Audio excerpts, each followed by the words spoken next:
অস্টিওপোরোসিসের কি কি চিকিৎসা পদ্ধতি আসলে রয়েছে? ধন্যবাদ। আমরা অস্টিওপোরোসিসের চিকিৎসাটাকে দুইটা ভাগে ভাগ করি। আমরা বলি একটা প্রিভেন্টিভ ট্রিটমেন্ট। আমরা যদি আর্লি স্টেজে এটিকে নির্ণয় করতে পারি তাহলে এটা যাতে রোগটা মানুষকে ক্ষতি করতে না পারে, এই কারণে যাতে হাড় ভেঙে না যায়, এটা কি প্রিভেন্টেবল একটা ব্যাপার।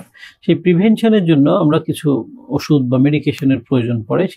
সেটা অবশ্যই একজন বিশেষজ্ঞ চিকিৎসকের তত্ত্বাবধানে নিতে হবে। সেক্ষেত্রে হতে পারে কিছু ট্যাবলেট আছে যেটা আমরা সপ্তাহে খেতে বলি, মাসে খেতে বলি, বা কিছু ইনজেকশন আছে 6 মাসে একবার দিতে হয়, বছরে একবার দিতে হয়। এগুলো প্রিভেন্টিভ মেজার। এখন দ্বিতীয় যে ট্রিটমেন্ট সেটা হলো কিউরেটিভ, যেটা হলো রোগ আক্রান্ত হওয়ার পরে আমরা কিভাবে সেখান থেকে সুস্থ হতে পারি।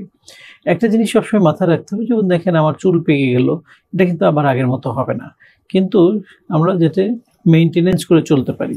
ঠিক তেমনি এই ক্ষেত্রে যাদের আর্লি স্টেজে ধরা পড়ে তারা যদি প্রিভেনশনের দিকে আমরা গুরুত্ব দিই তাহলে তার এই অস্টিওপোরোসিসটা ডিলে হবে, সে দীর্ঘমেয়াদী ভালো থাকতে পারবে।